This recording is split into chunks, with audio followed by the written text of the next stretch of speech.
Appreciate everybody being back here again today. We've made a lot of progress, I think, since the last time we were here. I think you'll be very pleased to see what's going on underneath McKale, as well as especially when we get inside the bowl of McKale, you'll see all the new seats, the floor, the lighting. We saw the scoreboard last year, but it's all really coming together. And I think one of the things I'm most pleased about is when you look at the money that we're investing, which is very serious dollars, it's $30 million.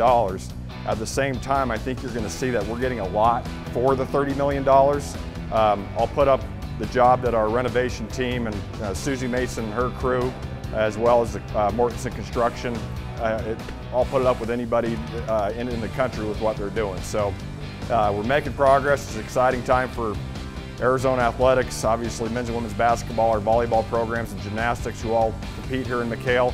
But on top of that, all of our student athletes who come in here on a regular basis to be able to see that we're continuing to make progress and move the program forward. So September 5th, we'll have part of the arena operational. And then October 18th, we will have, for the red-blue game, we'll have the capacity to have 10,000 people in there. And then the first exhibition game will still be 10,000, and then the first regular season game will be at full capacity. You know, I think you'd have to ask the construction guys, but I'm guessing we're 75 to 80% done now. This is now the new players' lounge, and there'll be a kitchen area right behind here, and so we'll be able to have some meals and such in here, but there'll be some couches and some televisions right here in the team area.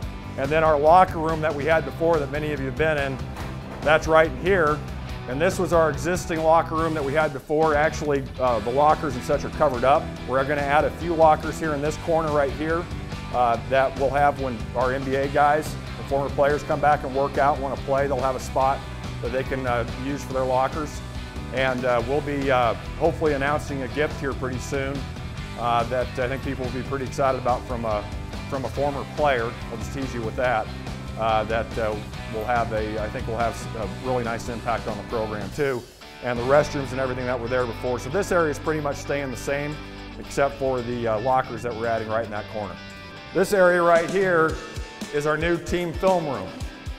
So we'll have seats right here, and they'll be able to watch film up on this wall. So we'll have the locker room, the training room, the coach's locker room, and the team room, and the film room, all right here together. So it's a lot like what we have over at Lowell Stevens, where it's all compacted together. So from the efficiency standpoint, it's very nice. And so that's the makeup of the new men's basketball locker room area. I think we'll have as good a locker room as anybody has in the Pac-12, and certainly we're going to be very competitive nationally too. This is where the women's basketball locker room starts now too. They're going to have a film room that's exactly the same as the men, which we're real pleased about. And then we're going to go through their lounge, locker room, shower area, all that. It's a big, big upgrade for our women's program, and we're excited we're able to provide this for Coach Butts and her team. Little different configuration just because of the space that we had to work with. But players' lounge for women's basketball, they have a little kitchen area back in here too. And then back in this area, just like our men's team, I think this will be as good a setup as any women's team has in the Pac-12, and very competitive with anybody nationally. This is the new volleyball and sand volleyball locker room. This is their lounge that they'll share. Sand on this side, sand's on this side. Sand volleyball locker room's right behind me to my left. The regular volleyball team is back here to the right. Lounge, kitchen area inside of here, and then they'll have the showers and restrooms and everything back behind her as well.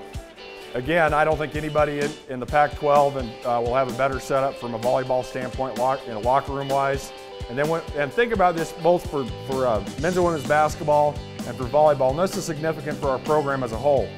When you account for Richard Jefferson Gymnasium, when you account for the Colin Jeannie Davis weight room and conditioning area, the training room that's over there, McKale and the renovation there, the locker room space for each of these teams, there'll be very few, if any, in the country that will have a better setup for those three sports than what we will have now.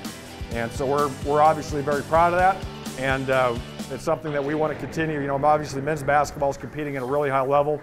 Volleyball was in the NCAA tournament last year and got to the second round. But both volleyball and sand volleyball, we want to continue to see them progress and get better. And we think an investment like that shows shows our commitment to being good in those sports. So here, we had our old snack bar right here, and where the kids would come in during the week and grab food, call it Skips. And now Skips is going to be an area that we're going to open up and have more as a student athlete lounge for all of our other sports. And then we're also going to have concessions on game days in here too. So this will be a nice big open space for them. So inside the arena now, we've got the very nice new chairs with the Block A on all of them from the upper concourse down. One of the things about McKale, it's always had the red and the blue, and a few different colors of blue, but we had the red and the blue. And so Coach Miller and I were talking about it, and we both agreed that we wanted to still have red in here, so we did the upper arena in all red seats. So we think that has a really nice combination to it with the blue down low and the red up top. Right there on the east side, it'll be new concessions, and instead of having the lines go out into the walkway, they're actually going to go out from north and south so they won't block off the traffic. I think we're going from about 21 or 22 points of sale to doubling it to about 42 points of sale in that upper concourse. So that'll help out our fans have better amenities to be able to get in there. In the northeast corner, there's new men's and women's restrooms. In the northwest corner, there's new men's and women's restrooms being constructed. And so 3 of the 4 corners will have new restrooms in them, and then there's new concessions up here on the west side. And you'll see on the outside of McKale, on those areas with concessions and restrooms, the actual building is expanding out to help cover those areas. You know, one of the things we're really pleased about is having the new handrails. We think that's a great addition. New floor down there. The other floor was about 16 years old. It was time to replace it, and that'll be very nice as well. And then you can see right down the cutout where the team will run out behind that tunnel, that basket right down there. I'm excited. I'm proud of our donors and very appreciative of our donors who made this a reality. I'm proud of our staff who've worked so hard to make this a reality. I mean, we've got all of our 20 teams still going on and everything that goes on to the operations of that, and we got done with Lowell Stevens and immediately turned around and started the McKale Renovation. And that's because of our great donors and our staff who worked so hard. And on top of that, we had incredible support from President Hart. She's been with us and supporting us and moving forward with these projects.